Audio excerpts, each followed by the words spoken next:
Polar Opposites, 2025.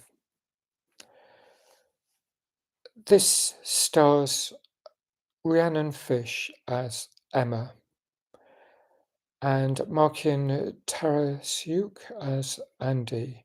Now, Emma works as a courtroom sketch artist.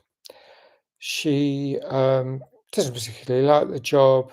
Um, she she runs into a friend at this bar, but she's meant to be on a blind date, and the blind date isn't there. She sends him a corset message. He blocks her. So things aren't going too well, and her observation at the start is that people on dates that she's watching seem to be um, looking at their phones when their partner goes off.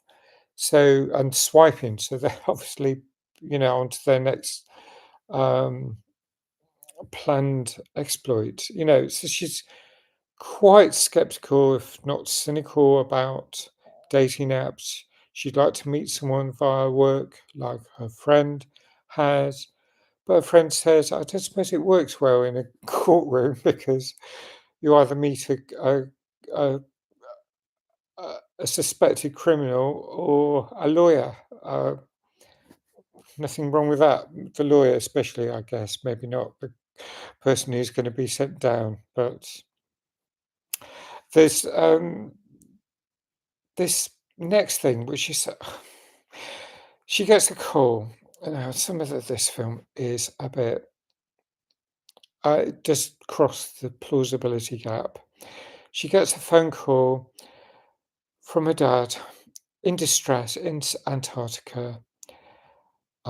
He's a researcher, he's observing emperor penguins, and it gives a garbled message in which something seems to have gone wrong. This panics Emma. Um, he's observing ice sheets breaking up. Now, Emma's really worried. I mean, as you would be if your father's y- thousands of miles away on the South Pole, or not far from the South Pole, in the um, southernmost continent, very inhospitable, that she endeavours to go there. Um, and yet, you need a permit to go to Antarctica, and that's explained in this film. I find something implausibility is the way that they check. I mean, there is there's Ingrid. She's played by Ruisa Xavier, and she's in charge of the ship that leaves Buenos Aires for uh, the Antarctic Research Station, where Emma hopes to find her father, who goes looking for him. And she hasn't got a permit, so she's not allowed to go on the boat, but she sees this engineering or scientific party close by. So she gets turned back by Ingrid. Then she sees Andy and a group of other scientists, and she joins them and manages to get on board. So they don't get checked the same way. All right, I think they would check. That's the thing. I don't know. Um, I let a lot of things ping my mind that they don't seem plausible, but I'll go with the flow. So she exploits a lot of loopholes. She does reveal herself to Andy. He gets quite annoyed, but she usually somehow persuades him to let her keep stowing away rather than reporting her to Ingrid. I mean, because they have to sail down a lot of the coast of Argentina. There's a point where they pass through Patagonia, which is both Chilean and Argentine, and they speak Welsh in part of Patagonia. But it all looks quite stunning. So that's one thing I really love about this film. the actual scenery. I mean, later on they pass, um, they they do get, they see seals, they see a lot of life. They don't see things like the Aurora australis, which is a shame. But then again, it's a film, and there's a lot of drama. And the drama, there's sleazy chat-ups going on between someone, the second officer is quite, I think, a bit of a sleaze. Martin, he tries to chat up Ingrid, and this probably, is sexual harassment, I'd have thought, but people get away with it. Maybe it's coming back into vogue in 2025. Horrifically, this is where, I don't know what's happening with the world.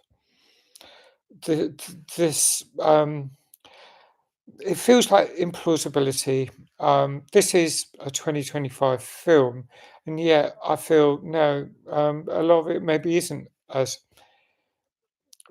implausible. But the other thing is, I feel there's a serious amount of cringe to this film. How Emma avoids detection. There's a scene where she puts on um, a la-di-da accent. I mean, a posh accent, probably a posh British accent, and Andy plays along with it because Martin is looking. He wants to know who this guest is. Ingrid does tell Martin at one point, "We need to find this stowaway," and somehow um, she just do a slip using one of the passengers. I mean, again, it's kind of sweet, but the reality of it, I don't think it works. They base some things on reality. The fact that they talk about how highly illegal it is to go to Antarctica, the serious sanctions if you are found to have stowed away to Antarctica, possibly. I think they mentioned jail, certainly fines, certainly been banned, certainly been banned. I mean, maybe not sent to jail, but I think the risks apply to anyone who helps. So that's where, um, you know, I think it'd have gone all the way up to Ingrid and Martin to do a much more serious check. But I don't know. I'm not spoiling the film, but I'm trying to say that I didn't buy it very well, but I went along with the story because I love the scenery and the story was twin okay, but I mean, given that because it's so difficult to get to Antarctica, there's a high chance that I'll never visit the continent. So the lovely thing about films is it allows you to put yourself in the shoes of other people to empathize in in the case of many people, but also experience what the protagonists go along. You can use your imagination. You can. I mean, that's why I think empathy is really important. I mean, imagining yourself in that person's point of view. Going through with everything. Like Emma, she's looking for love. I mean, I don't particularly um, I'm not particularly looking for love. So there's some things where I slightly detach from, but not completely. So I go along with the ride. And sometimes I have accepted imagining being a particular character. But when they do daft things, I think, no, it pulls me out of the film. I think, I'm not really, I'll still watch it, but I'm not as immersed as if I fully engage with the protagonist or with some of the characters at least. So I'm going to score it 6 out of 10, and it's the cinematography. It's seen as a place that I won't see. There is some tension because Will she get caught? Will she find her father? Um, there's the climate change angle. There's quite a lot to it. I think it's all right. I'd watch it again, even though I thought, it had its eye roll moments.